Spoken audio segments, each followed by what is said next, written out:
আসসালামু আলাইকুম। আলহামদুলিল্লাহ ভালো আছি। আপনারা সবাই কেমন আছেন? তো অনেকদিন যাবত একটু অসুস্থ সেজন্য ভিডিও দিতে পারতেছি না ঠিকভাবে। তো জ্বর আসছিল সেজন্য দিতে পারিনি অনেকদিন ভিডিও। তো একটু জ্বর কমছে সেজন্য সকালবেলা হাঁটতে চলে আসছি আলু ক্ষেতের ওই জায়গায় আলু গাছ দেখতে। তো আইসা দেখি তো সবজিও কিছু বড় হইছে, তো কিছু করল্লা কাইটে লইছি। তো সাথে একটা লাউ কাটছিলাম, আগে করল্লাগুলা কাইটে নিছি। কিছু করল্লার দেখছি যে নিচ দিয়া একটু হলুদ হয়ে গেছে, তো ওইগুলোও কাইটে নিছি। তারপর দেখছি একটা ঝিঙা ওইটাও পচে গেছে, তো ওইটাও কাইটে। তো মোটামুটি সব কিছুতেই আলহামদুলিল্লাহ ভালোই হয়েছে।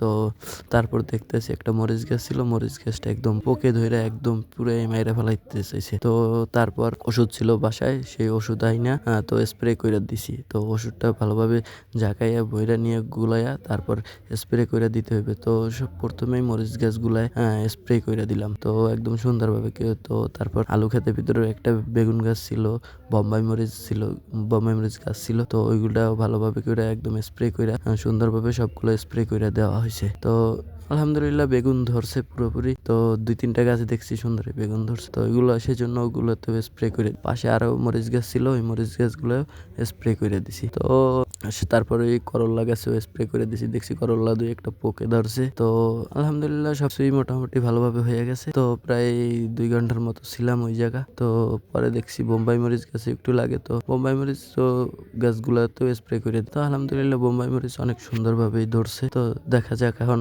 লাস্ট পর্যন্ত, যে সময় তো 2-1টা গাছ মারা যায়, তো সেই জন্য আর কি অনেক কিছুই আছে।